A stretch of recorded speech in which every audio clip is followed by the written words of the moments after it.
জান্নাতে যাবে তাকে আল্লাহ তাআলা জাহান্নামের আগুনে পোড়াতে পোড়াতে ছাই বানিয়ে ফেলবে। আল্লাহ বলবেন, জিব্রাইল যাও একটু দেখো একটা মাত্র সেজদা দিয়েছে আমাকে, এরকম কাউরে পাওয়া যায় কিনা, বাটি চালান দিয়ে দেখো পাওয়া যায় কিনা। খুঁজে খুঁজে কাউরে পাবে না। আল্লাহ বললেন আবার দেখো, খুঁজে খুঁজে একজনকে পাবে, সামান্য ইমানের ছিটে ফোঁটা তার অন্তরে ছিল। আল্লাহ বলবেন যেহেতু ছিটে ফোঁটা আছে, অনেক মায়ের খাইছে, ওকে বের করে জাহান্নাম থেকে বের করে একটা নির্ধারিত দূরত্বে রেখে দাও। রেখে দেয়া হবে, কিন্তু জাহান্নামের আগুনের লেলিহান শিখাতে তার গা ঝলসে যাবে। সে আল্লাহর ডেকে বলবে, মাবুদ তোমার কাছে আমি কিছু চাই না, জাহান্নাম থেকে তুমি আমাকে বের করেছো, জীবন নদীর পানি তুমি আমার গায়ের মধ্যে ঢেলে দিয়েছো, আমি আবার সজীবতা ফিরে পেয়েছি, আমি তোমার কাছে জান্নাত চাই না, শুধু নিরাপদ একটা দূরত্বে আমাকে রেখে আসো যাতে জাহান্নামের আগুন আমারে কষ্ট দিতে না পারে। আমি কিন্তু তোমার কাছে জান্নাত চাই না। কি চাই না?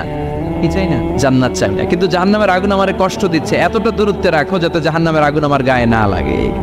আল্লাহ বললেন ওকে রাখবো, কিন্তু আমার সাথে একটা কন্ট্রাক্টে যেতে হবে যে এটা তোমাকে দিলে তুমি আর নতুন করে কিছু চাবা না। সে বলবে আমি রাজি, কন্ট্রাক্ট হয়ে যাবে। আল্লাহ জিব্রাইলকে বলবেন যাও এমন দূরত্বে রাখো যাতে জাহান্নামের আগুন ওরে কষ্ট না দেয়। রেখে আসা হবে, অনেক দিন সে ওখানে আনন্দে থাকবে, আল্লাহ শুকরিয়া করবে, সে মনে মনে বলবে বেঁচে গিয়েছি, আমি বেঁচে গিয়েছি, জীবনে আর কিছু চাই না, জাহান্নাম থেকে আমি বেঁচে গিয়েছি।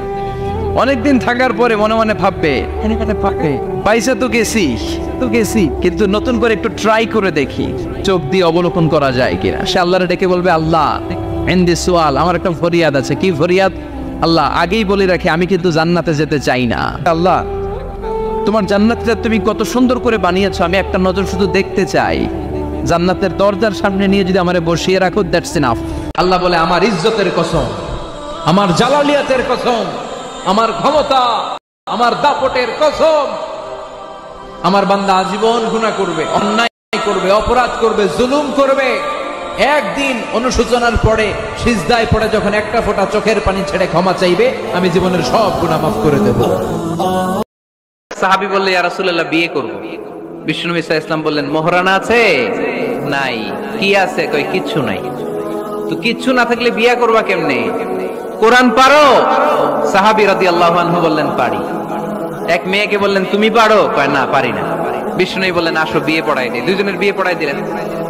বিয়ে শেষে বললেন মা তোমার স্বামীর পার্থিব জগতের কোনো সম্পদ নাই যেটা দিয়ে মোহরানা আদায় করবে, তুমি কোরআন পারো না, কিন্তু তোমার স্বামী সাহাবী কোরআন পারে, সে প্রতিদিন আর রাতে তোমাকে একটু একটু করে কোরআন শিখাইয়া দিবে, এটাই মা তোর বিয়ের মোহর।